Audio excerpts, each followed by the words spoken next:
PSG completed a big deal for David Beckham.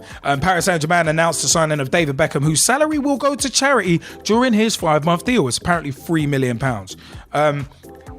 Now, from Thursday, January 31st, 2013, the 37-year-old midfielder David Beckham was available for a free transfer following the expiration of his contract with LA Galaxy in December and signed a deal with the Ligue 1 leaders after undergoing a medical in Paris on Thursday afternoon. Beckham, who'd been training with Arsenal recently to maintain his fitness, attracted offers from across the globe, but was unveiled as the latest superstar to join PSV in a press conference attended by sporting director Leonardo and president Nasser Al-Khelaifi at Parc des Princes.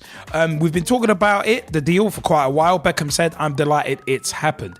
I'm lucky I got more offers at 37 than I had in my career. I chose Paris because I could see what the club are trying to do. It's an exciting city, but now there is a club that is going to have a lot of success in the next 10, 15 to 20 years. I'm very honoured to be a part of this, honoured to be a part of the future of PSG." Beckham, as said, announced his entire salary for his 5-month stay in the French capital will be going to a children's charity. One of the reasons he wanted to go to Paris was he decided on something quite unique. He won't receive a salary. He says, "I'm very passionate about children and charity, and so the club. I don't think something like this has been done before." Beckham going to PSG. All right. Can't say it's for the money because it's not. Because he's giving away his salary, £3 million salary. All right, cool. He's rich. He can afford it. Okay. But it is very much a PR move, and also it's going to be hilarious. Wouldn't it be funny if Victoria Beckham announced that she was going to be modelling and she was going to be at the Paris fashion show? Wouldn't that be interesting if that just so happened to happen? I think that moves for Victoria as much as for David, to be frank. Victoria Beckham's always thought of herself as a model and all that sort of stuff.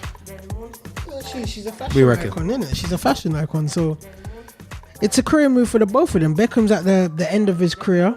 PSG've got money to waste, money to burn. Beckham's basically giving his wages away, so he's doing a nice thing there PR-wise. Mm-hmm. You know, he ain't got nothing to lose, really and truthfully. He's just got everything to win through that move. I don't think he's mad. I think David Beckham's a very noble person for giving those wages away because. Yeah. No, it's a benevolent move. I've got nothing against. He might not even play. It might just be to sell shirts. He might not play as much as. I don't think he'll play much. So, I don't think he'll play much. He'll play because it'd be good for moving shirts, as you just said. But I don't see him playing much. It's just another business venture, and I've got to give him total respect, especially with, as I said, giving his wages away. That's what you got to give him respect for. Because most people don't even give a pound to a tramp on the street. Good and point. They wouldn't. That's actually a very good point there. But I mean, I don't know, man. I think it's very much a PR move. But we're gonna see how fruitful a move it is over the next 5 months. We're gonna see. I mean, Kendall Campbell, you've been very, very vocal in the Skype chat. Kendall, what have you been saying? What have you been saying in the Skype chat? And then we're gonna come to Mike Harneman as well. I agree with you. It is a PR move. I really, apart from selling the shirts and maybe him winning a trophy, getting a medal at the end of the season, because I think PSG have got the league sorted. I don't really know why he's gone there, to be honest. Maybe he'll get a couple of games. He'll probably have a couple of substitutes. I can't see him starting a game unless he has some really bad injuries. But I don't know. It's a weird one. I think they just did it for it's just a PR stunt. Try and get some money out of it. That's it, really. No, I hear that. No, I totally hear that. I mean, Mike Harneman, what did you want to drop in as well? Yeah, I was just saying that I think he will play for them. I think he will get games there. I know he's getting on a bit now and he's not exactly in his prime or anything, but I think because he's gone over there, he was playing games for LA Galaxy, he was playing games for them. So why wouldn't he play games for Paris Saint-Germain as well? I think he will actually get game time. And yeah, I just want to sort of second what you said there about him giving the money to charity as well. I know he's rich, I know he's does all these adverts and gets loads of money anyway, but it's still a very noble thing to do. That is. But I mean, I think the move is a PR one. And at 37, really, come on, how much is he going to play? I mean, you never know, though. He might be the perfect foil for Ibrahimovic. Might be. His dead balls, Ibrahimovic in the air, Thiago Silva in the air too. Maybe. We'll see. We shall see. But you know what, yeah? AC Milan completed the signing of Mario Balotelli from Manchester City on a 4.5-year contract. The Italy striker, who previously played for Milan's rivals Inter, returns to the San Siro on a deal until June 2017. City confirmed Balotelli's exit on their website, and the 22-year-old, who won the FA Cup and the Premier League in his 2 full seasons, but made many headlines for his disciplinary problems, thanked manager Roberto Mancini for standing by him. He said, "I love Roberto. He has been very important for my career, and I will always thank him for having trust and faith in me. Being in City was an important part of my life and career. I needed to grow up like a player and as a person, and it has been a very good experience for me. I will remember too the song that City had for me. It was special for me, and I always like to hear it. I hope they can still sing it sometimes. I will always be interested in Manchester City and their fortunes. I really hope that City can win the league again this year and beat United. I think there are great players at the club and a great manager too." Mancini said, "We are sorry for him because he leaves the club, but we hope Mario can continue to improve and continues to work hard because he is a top player." You know what? Yeah, Mario Balotelli is going to be missed. No doubt about it. He is going to be missed. And you know what? Yeah. For some of these reasons, he's going to be missed. I mean, remember these stories.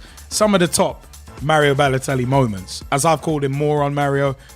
You know what? For him, for what he said to that Sun News reporter, brilliant, absolutely brilliant. It was that. So basically, to kind of recap it, this report at his press conference, the reporter was like, "Oh yeah, from the Sun newspaper," and all we hear is Mario Balotelli.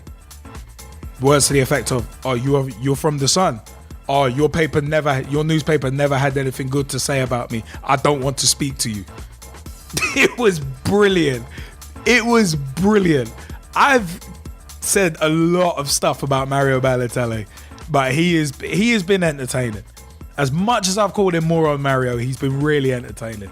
And it's a shame that he's gone. It really is. But you know what? He bagged the brace in his first game. One from the penalty spot, and not a bad finish for the first one either. I can't believe this. Mad, isn't it? No, that's not mad. I can't believe that you're saying that. He's gonna be missed. He was entertaining. Mate. He was a character in the game. That's why he's going to be missed. You know what? I read the headlines in the paper. You know, I saw the same sort of sentiments, and I'm thinking these are the same people that Mario Balotelli. You were calling him a moron. He's an idiot. We need to get him out of the English game. He's a disgrace. I've never called him a disgrace. I've called him moron Mario, but I've also said that he's entertaining. You've said he's moron, but not you personally. I'm always just talking about papers in general. And like you said, the fickle media, like you said, his sort of way of dealing with the Sun there and then in front of that press conference. Sorry, it wasn't just brilliant. It was a fact, like a man. That to me, that showed Mario is turning into a man, because at the end of the day, he's sticking up for himself. People are trying to clown him for just clowning him. That they want him to be the clown. He's not a clown. No, exactly. World-class player. Mancini says it, even though he clowned him when he could on media. So you know what? I just wish him all the best. Yeah, he's not in the Premiership. He done some stupid things, but I just wish him all the best personally. Nah, it's one of them ones, man. I mean, Balotelli will be fun. He is going to be fun, man. I mean, some of the top moments. I mean, Balotelli throwing darts from windows. City were forced again to discuss Balotelli's disciplinary issues after the striker was caught throwing darts from a first floor window. It's understood he loved the missiles in the direction of UT players because he was bored. There was the back heel. There was the back heel against LA Galaxy. There was "Why Always Me," that T-shirt. There was him saving the boy from bullying. There was setting fire to his house with fireworks. Well, it was his friends, but that issue. Balotelli apparently buying an entire pub a drink before a midnight mass donation. And my favourite rumoured Mario Balotelli story that I was hoping was true was the one where that apparently he dressed as Santa Claus, where he dressed as Santa Claus and went around and went around Manchester like giving out money. That was like, that stuff there was just the stuff. It was the stuff of football and folklore. It really was. I mean, that sort of stuff to me was just absolutely hilarious. So it's one of them ones, man. I gotta say, Balotelli will be missed because he was funny.